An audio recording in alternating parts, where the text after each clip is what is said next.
నిజామాబాద్ నుంచి మా ప్రతినిధి నవీన్ లైన్ లో అందుబాటులో ఉన్నారు. నిజామాబాద్ జిల్లాలో రాజకీయం అనేది చాలా వేడికింది అన్నట్టు ఈ రోజు హాట్ టాపిక్ గా మారింది. సో రేపా మాప దాదాపు ఎన్నికల సమయానికి 8 నెలల సమయం ఉంది ఎన్నికలకి. అయినా కానీ ఇప్పటి నుంచే ప్రజల వద్దకు వెళ్ళిపోయి పార్టీ నాయకులు అదే సిట్టింగ్ ఎమ్మెల్యేలు కూడా వెళ్ళిపోయి వాళ్ళందరూ కూడా ప్రజలతో చర్చించుకుంటున్నారు. ప్రజల దగ్గరికి వెళ్ళి ఇప్పుడు సమస్యలు అడుగుతున్నారు. నిజంగా చూసుకున్నట్లు ఇది ఒక వింతగా చెప్పుకోవచ్చు. ఇన్ని సంవత్సరాలు వదిలేసి ఇప్పుడు వెళ్ళి ప్రజలతో ఇప్పుడు మమేకం అయిపోతున్నారు. రేపా మాప అన్నట్టు ఎన్నికలు వీళ్ళు ప్రజలు మమేకమైపోతున్నారు. సో 8 నెలలు ఉన్నా కానీ వీళ్ళు ప్రజల దగ్గరికి వెళ్ళి ఇప్పటి నుంచే వీళ్ళు కొంచెం కలుపుకోలుకోవటం అనేది విందుకు దారి తీస్తుంది.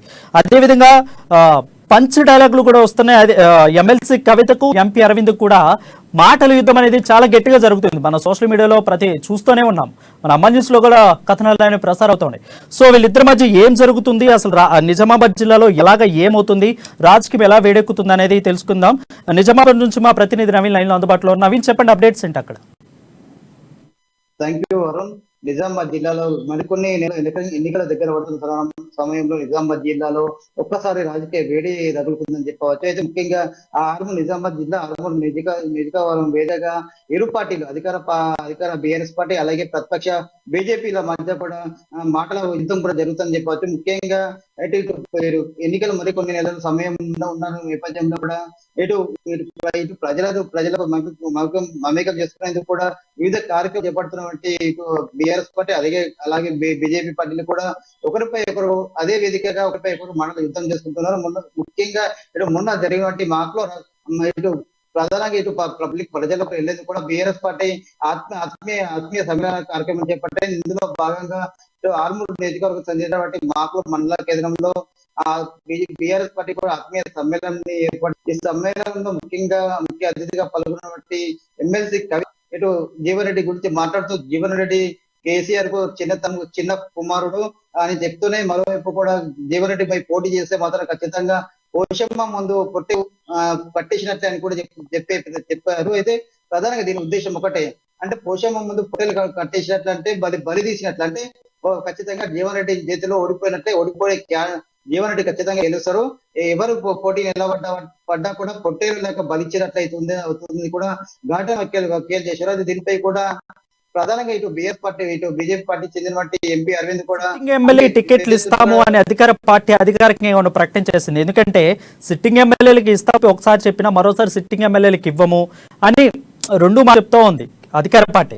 సో ఇప్పుడు చూసుకున్నట్లయితే ప్రజల దగ్గరికి వెళ్ళిపోతున్నారు వీళ్ళు. అంటే వీళ్ళకి సీట్లు కన్ఫర్మ్ అయిపోయినట్టు ఏమన్నా కనిపిస్తుందా? అంటే ప్రధానంగా సీఎం కేసు కూడా ఒక సర్వే నిర్వహించారు. సర్వేలో ఇప్పుడు సిట్టింగ్ ఎమ్మెల్యేల బలం ఎలా ఉంది, బలహీనత ఎలా ఉంది, ఇటు పార్టీలో కార్యకర్తలు ఏమనుకుంటారో, అదే ప్రజల వద్ద ఎలాంటి కార్యక్రమాలు చేపడుతున్నారో, ప్రజలు ఏమనుకుంటారో, వీళ్ళు పోటీ చేస్తే ఎన్ని డిపాజిట్ పొందా, ఏ మేరకు గెలుస్తారు, ప్రతిపక్ష నాయకులు ఎవరు పోటీలు ఉన్నారు కూడా పెద్ద ఎత్తున సీక్రెట్ సర్వే కూడా నిర్వహించారు. ఈ సీక్రెట్ సర్వే తర్వాత కొందరికి కూడా టికెట్ గెలంతే అవకాశం కూడా స్పష్టంగా కనిపిస్తుంది. ఇందులో కూడా నిజామాబాద్ జిల్లాలో కూడా ఒక రెండు మూడు స్థానాలు కూడా గల్లంతే కూడా పరిస్థితి కనిపిస్తుంది. సర్వేలో కూడా తెలియదు. అయితే ప్రస్తుతానికి మాత్రం ఇప్పుడైతే సిట్టింగ్ ఎమ్మెల్యేలు మాత్రం తమకు టికెట్ వస్తుందన్న ఆశాభావంతో కూడా ఇటు ఆత్మీయ సమ్మేళనం చేపడుతుంది. ప్రజలకు వెళ్ళి వాళ్ళతో మమైక్యం కావడానికి కూడా వాళ్ళకు ఓటర్లను కూడా ఆకర్షించి కూడా వీళ్ళు గట్టిగా ప్రయత్నం చేస్తున్నారు. ఈ సందర్భం కూడా ఎమ్మెల్సీ కవిత మాట్లాడుతూ ఇటు జీవారెడ్డి ముందు ఎవరు నిలబడ్డా కూడా పొట్టెలకి ఒక పొట్టెలు బలిచ్చినట్లే కూడా చెప్పారు, ఘాటుగా వ్యాఖ్యానించారు. అయితే దీనిపై కూడా ఎంపీ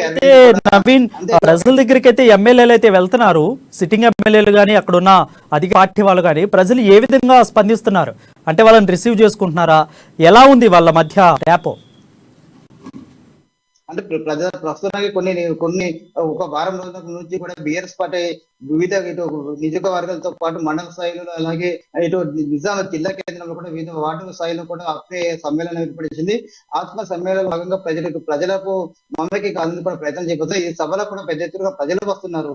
అయితే అక్కడ దానికి సంబంధించిన బట్టి అక్కడ సర్పంచ్ కావచ్చు, అక్కడ ఎమ్మెల్యే కావచ్చు, అక్కడ మండల అధ్యక్షుడు కావచ్చు, వాళ్ళకు కూడా పూర్తి బాధ్యత ఇస్తున్నారు.